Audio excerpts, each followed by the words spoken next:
Mais uma vez, caríssimos irmãos e irmãs em Cristo, estamos dando início a mais um quadro de conhecimento das riquezas da fé católica. Podemos assim dizer, a riqueza do cristianismo, que engloba todo o cristão. Hoje o tema nosso é um tema lindíssimo. Vamos falar hoje sobre Maria, a mãe de Jesus, Nossa Senhora. Podemos assim chamá-la de Theotokos, a mãe de Deus. É interessante também, ao lembrarmos de Maria, nós fazemos um momento especial a você, mãe, que está do outro lado. Os nossos parabéns por esse momento tão sublime da sua, o dom de gerar. E foi isso que Maria fez. Ela gerou. E nós temos datas importantes durante o ano. É interessante que no primeiro dia do ano, Maria, ela é contemplada, a mãe de Deus, numa confraternização universal. No dia 15 de agosto, ou no domingo próximo, nós temos a Assunção de Nossa Senhora. No dia 8 de dezembro, nós vamos falar também da Imaculada Conceição. É uma data importante. Lembrando que Nossa Senhora da Piedade, que nós comemoramos dia 15 de dezembro, ela é a padroeira das Minas Gerais. E também nós temos uma santa, Nossa Senhora de Guadalupe, que ela é a padroeira da América Latina. Então a gente vê a importância de Nossa Senhora. Qual que é a origem de Nossa Senhora? É interessante que na Bíblia nós não temos os pais de Nossa Senhora, que nós sabemos quem é, que é Joaquim e Ana, que a gente diz Santana, que a gente comemora no dia 26 de julho, no dia 26 de julho. E é interessante o nascimento de Nossa Senhora. Joaquim já é um homem de grandes posses, mas ele não tinha descendência nenhuma, tal como Ana, ela não tinha filhos. E uma vez ele vai fazer uma bela doação ao templo, uma doação até em dobro, mas só que chegando ao templo, Rubem, ele não aceita que Joaquim seja um dos primeiros, pelo fato dele não ter descendência. A descendência em Israel é muito importante. E aí ele volta para casa, comenta com Ana, fica muito triste, e ele vai procurar saber no Antigo Testamento quem não teve descendência e quem teve descendência após uma idade mais avançada. E aí ele fica sabendo, lendo os evangelhos e pelo conhecimento que ele tinha, Abraão também, no primeiro momento, ele não teve descendência, juntamente com Sara. Sara concebeu na velhice. E Joaquim e Ana diz o seguinte: Senhor, se você concebeu na ditosa velhice deles um filho, conceda a nós também. E aí eles entraram em oração. Joaquim foi para o deserto e lá ficou 40 dias sem comer e sem beber, se alimentando somente de oração. E Ana, por sua vez, também manteve em jejum e em oração. E depois disso, Joaquim ainda fica mais 5 meses no deserto, clamando a Deus. E um belo dia, Deus ouve as suas orações, as suas preces, e manda um anjo para Joaquim e para Ana, falando para eles que eles foram abençoados pelas suas orações. E pediu a Joaquim que retornasse à sua residência e que repousasse juntamente com Ana, que naquele momento Deus concederia a eles um rebento. E aí veio para eles uma menina linda, a qual o anjo deu o nome de Maria, que em hebraico quer dizer a língua da criação, a exaltação por Deus, a amada de Javé. Ele, muito orgulhoso da dádiva que tiveram ele e Ana, apresenta aos sacerdotes e pedem a ele uma bênção. Essa bênção é concedida e logo depois, no terceiro ano, eles consagram Maria ao templo. E lá ela vive até os 12 anos. Eva, a antiga aliança, e Maria, a nova aliança. Aliança aquela que o próprio Deus se encarna no seio da Virgem Maria. Podemos assim dizer que se pode dizer da misericórdia humana. Maria, ela tem dificuldade de aceitação pela sua condição de matrimônio. Se nós pensarmos, dermos uma volta, a gente vê que Maria, ela concebeu sem a presença de José. Ela concebeu pela dádiva do Espírito Santo. E José, ele poderia ter estragado a festa, mas também ele foi visitado pelo anjo, e aí ele deu o seu sim também. Mas pela sociedade, como nós hoje vivemos, se a sociedade ela condena, mas ela permaneceu firme. E aí nós passamos para Lucas. Dentro dos 3 evangelhos, Lucas é o que mais fala de Maria. Tem 150 versículos no Novo Testamento. Desses 150, 90 são do Evangelho de Lucas. Lucas, ele tem um amor especial por Nossa Senhora. Ele fala praticamente da vida dela quase que toda. E no Evangelho de João, é interessante que a gente tem muito pouca coisa que fala no Evangelho de João. A primeira delas é a boda de Caná, onde ela diz para Jesus que o vinho tinha acabado. E é interessante que logo depois ela ainda fala o seguinte: faça o que ele mandar. Nesse momento é interessante porque aí falta vinho. E naquela época, o casamento, faltar o vinho era uma vergonha imensa para os donos das festas. E a segunda, em João, é aos pés da cruz. Aos pés da cruz, Maria não fala nada, mas são as 1000 palavras que ela fala no seu silêncio. E as primeiras palavras que nós podemos ver de Maria é interessante.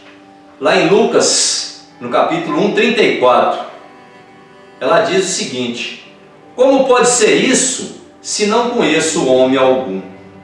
Como nós já tínhamos falado em Lucas, ela indaga, ela pergunta: eu não conheço homem algum, como que eu vou conceber? E logo de imediato, depois das indagações dela, depois dos questionamentos, ela se põe à disposição. Eis aqui a serva do Senhor. Podemos assim dizer que nós temos um momento divisor da história, onde antes e depois de Maria, a partir dessa fala que ela nos diz, eis aqui a serva do Senhor. No versículo 46, Maria diz para nós: a minha alma louva o Senhor. Aqui tem um cântico belíssimo que a igreja toda proclama, é o Magnífica, é lindíssimo. Logo adiante, a quarta palavra de Maria está em Lucas, capítulo 2, versículo 48, onde ela perde um filho. Meu filho, por que fez isso conosco? Não é que ela perde, não. É porque a caravana ia seguindo. Está com fulano, está com fulano. A confiança nos parentes, Jesus fica e depois ele é achado no templo. E Jesus diz: estou cuidando das coisas de meu Pai. E a sétima palavra que nós temos de Maria está lá em João 19, onde ela diz o seguinte, ou melhor, ela não diz nada. É onde o silêncio ao pé da cruz é mais eloquente do que 1000 palavras. Ali, verdadeiramente, uma lança transpassa o seu coração no momento em que Jesus diz para ela: mãe, eis aí o teu filho. Filho, eis aí a tua mãe. É interessante nós pensarmos nisso, porque é nesse momento em que ela se faz a mãe da igreja, a mãe de todos nós. E partindo depois desse evento todo, nós vemos a igreja proclamar Maria e a ela dirigir alguns dogmas. O primeiro dogma é a Mãe de Deus.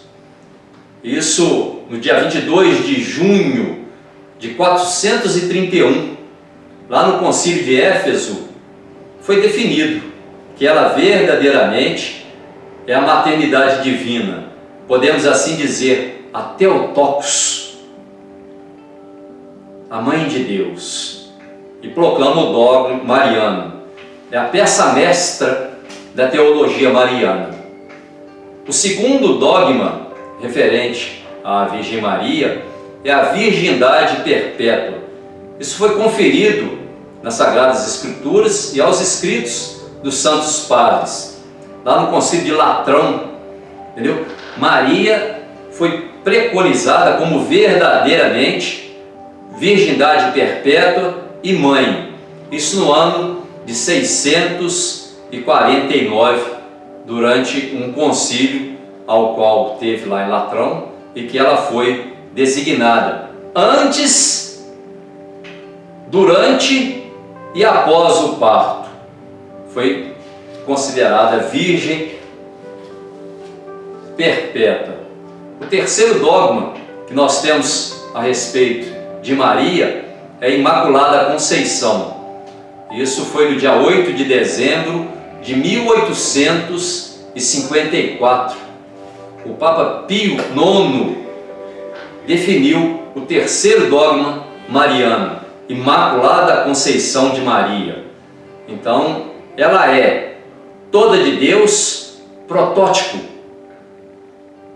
do que somos chamados a ser.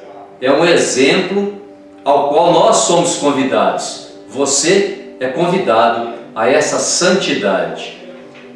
O nosso quarto dogma é a Assunção de Maria. A Assunção de Maria foi o último dogma proclamado pela Igreja, pelo Papa Pio XII, no dia 1º de novembro de 1950. Dogma esse que são luzes de caminho e de fé. E aí é necessário nós fazermos uma observação a respeito da Assunção. Jesus é ascensão. Jesus por si próprio e pelo seu poder, ele subiu aos céus. Maria é assunção. Terminado o curso de sua vida terrestre, foi Maria, por Deus, elevada à glória celeste em corpo e alma. Então é bom nós entendermos isso, que Jesus é a ascensão e Maria é a assunção. Maria, o Papa Bento XVI, ele fez um documento para nós falando sobre Maria, e ele nos diz o seguinte: o céu tem um coração, e esse coração é de Maria. É lindíssimo isso. E falando a respeito de Maria, como que foi o final dos tempos dela? Tem duas versões. Uma que ela morreu em Éfeso, uma província romana, provável local onde ela pode ter morrido. E aí nós vamos ter mais uma observação em cima desse morrido. E outra pode ser a tradição judaica que indica como Jerusalém, que ela permaneceu e por lá morreu. É interessante que numa tarde branca e serena, fecharam os seus olhos e depositaram o seu corpo num sepulcro. Poucos dias depois, quando São Tomé, que chegou atrasado, insistiu ao ver o corpo da Virgem Maria, encontraram o sepulcro vazio enquanto ouviam cânticos celestes. É interessante que ela pode ter morrido aos 65 anos ou aos 86 anos. Tem essas duas versões. Mas o mais importante é que ela não morreu. Quando morre, ela passa por uma dormição. Dormição essa que logo após ela é elevada aos céus. É interessante nós sabermos disso porque a gente pensa, cadê o corpo? Não, ela foi elevada em corpo e alma. Isso é importante nós sabermos porque ela está junto de seu Filho Jesus.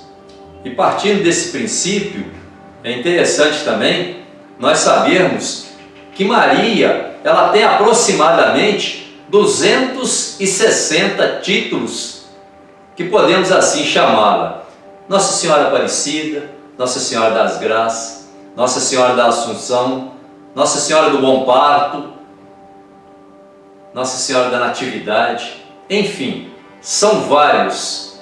E um dos títulos bonito é Nossa Senhora que intercede por nós. Ela intercede em especial no momento da nossa morte. Se você tiver a curiosidade, você pode ver, tem um filme lindíssimo, muito bonito, brasileiro, de Ariana Suassuna, O Alto da Compadecida, que quando nessa trama da vida, muitos vão para o inferno, e chega lá no inferno, chega lá um padre, um bispo, um casal e Lampião, e dentre eles vai João Grilo, que quando o diabo vai mandar eles para o inferno, João Grilo clama a Deus, pede a Deus, ele pede a intercessão de Nossa Senhora. E Nossa Senhora intercede por todos eles e dá um bom destino para cada um. É nesse sistema e nesse contexto que a gente vê Nossa Senhora, aquela que intercede, aquela que é mãe, aquela que protege e aquela que deu o seu próprio sacrário vivo para que ele viesse ao mundo e viesse através de uma família. Deixando o tema de Nossa Senhora agora, nós passamos para a quinta semana do tempo da Páscoa, onde domingo próximo agora nós vamos comemorar quinto domingo do tempo da Páscoa. A nossa primeira leitura, só para você já ir tomando um passo para o nosso próximo domingo. A nossa primeira leitura está lá em Atos 6, do versículo 1 ao 7, onde ali há as escolhas dos diáconos. O salmo é o Salmo 32. A segunda leitura é a carta de São Pedro, no capítulo 2, versículo 4 ao versículo 9. E o Evangelho é o Evangelho lindíssimo. Está em São João, no capítulo 14, de 1 a 12, onde ele diz: Eu sou o caminho, a verdade e a vida. É nesse sentido em que Nossa Senhora, nesses muitos títulos, nos leva a Ele, porque Ele é o caminho, a verdade e a vida. Louvado seja o nome de nosso Senhor Jesus Cristo.